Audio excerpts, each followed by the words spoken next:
بسم الله الرحمن الرحيم.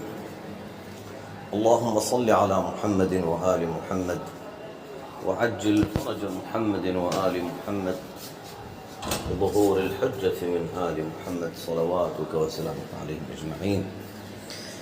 قال تعالى في كتابه الكريم: بسم الله الرحمن الرحيم. ولولا أنهم إذ ظلموا أنفسهم جاءوك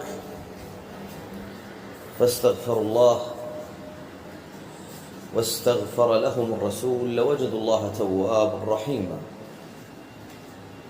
جاء في تفسير البرهان الجزء الثاني صفحة 120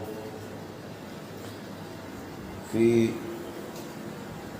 تفسير هذه الآية يقول: يعني والله النبي صلى الله عليه وآله، يعني الله تعالى يعني في هذه الآية النبي صلى الله عليه وآله. يظلمون أنفسهم بذنوبهم يجيئون إلى النبي صلى الله عليه وآله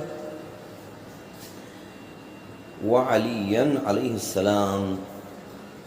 إذن ولولا أنهم إذ ظلموا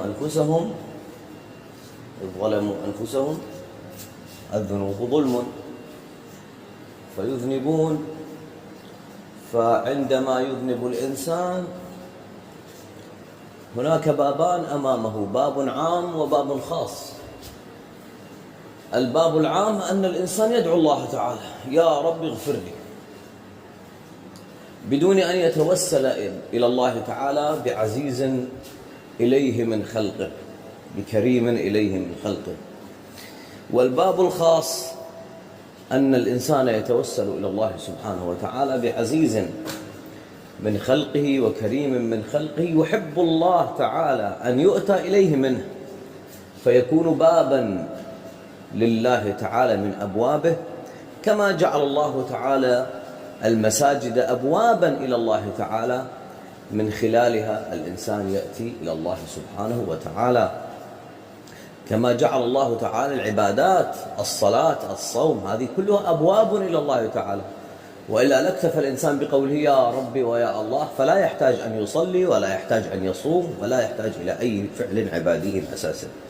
لكن الله جعل كل هذه وسائل، وقال تعالى: وابتغوا إليه الوسيلة.